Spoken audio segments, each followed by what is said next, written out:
Bitcoin, May the 3rd, 2026. Going over the weekly update. Going to start with the top-down analysis of Bitcoin's chart, starting with the monthly time frame. As we have price action here, going up over time, then dip down, starting back in October, November, December, February, all the way, and then here in March it got compressed, and then we got an expansion back up in April. So actually April pretty much tied back with February for the high, and now we are in May, and May is starting off with a bullish trend as of right now. I'd like to see more of a bearish trend and then pull a shot back up, but we're still going to see how that's going to work because this is the beginning of the month and tomorrow is going to be Monday, so we could get a pullback before we get a shot back up. So we'll have to see how that's going to go. So if we go to the weekly time frame, price action went up, went down close to the 200 MA, but bounced up away from the 200 MA, showing strength. That being the case, we have to keep an eye on this, but each low is getting higher. Wouldn't be surprised if we have another dip and then another rip, but this is definitely a good sign for the bulls as of right now, being over the 200 MA and pulling away from it. On the 1 day time frame, if we pull out here, we have 200 MA going up, then price action went below the 200 MA, and the 200 MA turned pretty substantially to the downside, and now price action is meeting up with the 200 MA. This is going to be a deciding point, or if price action has enough force and energy to get above the 200 MA, which will change the trend and be bullish, or if it's going to hit it and reject back down for another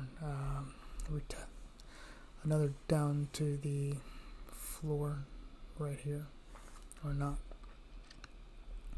We have to keep aware of that and see how that's going to play out.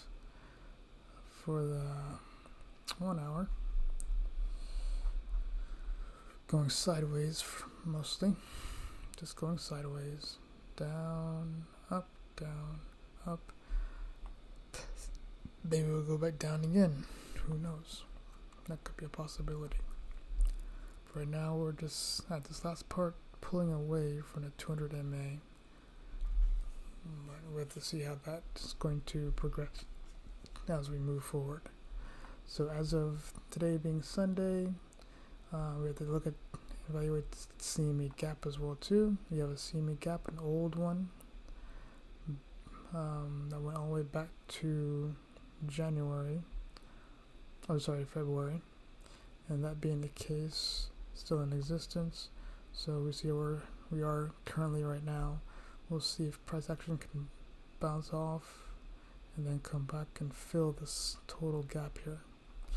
But as of this week, we have a new gap that formed down here as well. So price action may come back down here to close the CME gap and then come back and fill this gap as well too. So that is a possibility as well. You have to keep an eye on that. And then we have, of course, this old CME gap down here, all the way down to the 67,000 mark. It's not a very big one compared to one up here, which could be more gravity pulling price up to here to fill this gap more than this guy all the way down here. But if we look at this, and then let's go to the trend side of it, trend lines, and then you get the trend lines here. This is the 1 hour time frame. Of course, I'd say we would be going sideways, and you can see it's been inside this box, this accumulation box, for a while, but now we're above it, and we actually, not only do we went above it, we're maintaining above it. And you can see the green lines here, which are our safety lines. The new safety line is this 1 hour that we created with these touch points here, around maybe 2 or 3 touch points on this line right here, and it's been riding up above it. So, and price action is above the 200 MA, so this is showing some strength going on. One thing we have to be aware of is these vertical lines here. All these vertical lines indicate news that's going to happen. The red ones are major news, and we got that's going to be on Tuesday. We're going to have the JOLTS openings and PMI coming in. But later on in the week, this being the first week of the month, we're going to have unemployment rates. We're going to have non-farm as well too. These are big market movers on Friday, so I'm going to be very cautious about this on the first week of the month, and and being on a Friday especially as well too. That's something to be concerned about. So that's what we have as of right now. And that will be the update for Bitcoin on May 3rd, 2026. Weekly update.